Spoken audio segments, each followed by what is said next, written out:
If someone were to say to me that Sykes was just bookkeeping, I'd say that they have not done their homework or their research or have spoken to enough of Sykes customers, because Sykes has been, my lifeline and my lifesaver and my angel, and they have done so much more for me than I could have ever imagined. So I'm very thankful for signing on with them. I think it's been worth every penny for me.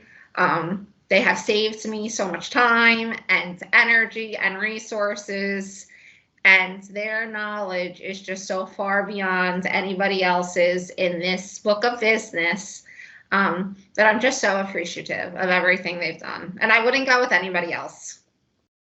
And so 2018 started out really strong, and then as the months went on, the cash flow went down. I didn't really understand what was happening. And my current accountant really wasn't helping me out too much. They're like, you're in bad shape. You're going to need to go ask for a deferral from your loan. You're not going to be able to pay your bills pretty quickly. And it was like everything came crashing down pretty quickly. So I called my lender, which is Live Oak Bank. I asked them about the deferral process. We started the deferral process. I said, I'm thinking about calling Sykes. And they were pretty upfront with me. And they're like, well, Alan's tough. You might not like his personality. He's pretty transparent. And I'm like, no, that's what I need. I already know, things are not good. He's going to tell me things are not good. I know things are not good. That's not going to be a surprise to me. So that's fine. He's going to put it out there. And at least maybe I'll come up with a plan. So I did that. I called them. I did the assessment. And he was very honest with me. He said things aren't good. But he said that you have a good, there's no reason you shouldn't be making a profit. You're doing high volume. Things didn't really look out of place in terms of what I was spending a lot of money on. So he said, I think we can help you out. So I spoke it over with my husband, and I said, listen, I want to go forward with Sykes.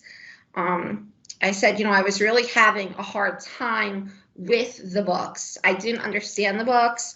I'm a huge proponent of stick with your strengths and try to delegate everything else, because I'm strong in a lot of things, but I just couldn't figure it out. And Megan and the other people on the team could probably agree that I'm not best with keeping up with the books. So I signed the contract with Sykes, and then 2019 started to look better. I mean, they were really great with helping me with my reconciliation process, getting that changed for me, every month meeting with me, showing me where I was really doing well, what I needed to work on. And with them, I was really able to figure out where I was making the most profit. And I learned with them and other people, like my lawyer and my buying group, I had to just say no to certain things. Otherwise, the pharmacy was going to close. So I started getting rid of some of the services we were providing, and I started really emphasizing on the services that the pharmacy was making money in, which was long-term care. The biggest thing was when I purchased the store, the previous owners didn't have any long-term care contracts. So although they had profitable prescriptions, those prescriptions weren't making any profit. So I had to change my buying group and go with journeyman. But I went from having about 150 eligible beds in long-term care, with retail. So then I switched all those on to long-term care, and I have probably about another 200 beds now. So I have about 350 long-term care beds. And I did all of that in 2019. I also had the opportunity to do a clinical trial. So I talked to Sykes about that. I said, do you think that's worth it? Investing in that? Yes, that was phenomenal. Really profitable for us. 2020 COVID came. 2020 was rough in a lot of ways, but financially it was really good for the pharmacy. Sykes helped me fill out a lot of that paperwork, led me into the direction of which opportunities I should go for, which I shouldn't, helped through all of that process. So that was great. And then 2021, I purchased the second pharmacy. And now we're at the end of 2022, and I'm looking to actually move to a new location. So I'm a true comeback story. Now, with the compounding piece, I was able to bring on another full-time technician. I was able to bring on another part-time pharmacist.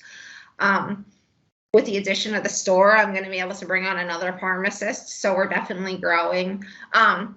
We went from 2 drivers. Now I have a 3rd driver. So each aspect of the pharmacy has gains, employment, which is nice because it's nice to have a big team. It's a lot to know that you're providing for these individuals. It's a huge stress. So that's actually probably my biggest stress besides, the pharmacy is me, but then it's like the pharmacy is not just me. The pharmacy is the community. The pharmacy is the employees. Like most of the employees that I have are the breadwinners in the house. Actually, almost all of them are, if not 50% or more, they're contributing to their household income. And that's a huge responsibility. I don't really have a lot of, this is a part-time job or, high schoolers. I have actually, this is putting food on the table and paying rent and paying mortgages. So that's a lot. So it's great to know that I am able to share the success of the pharmacy with those employees. Kind of a funny story. Yes. You could share it in that way. Yes, I have a new problem. The problems have changed. I went from worrying I was going to close to now I am like, oh, I have to pay taxes. I've never had to pay taxes before.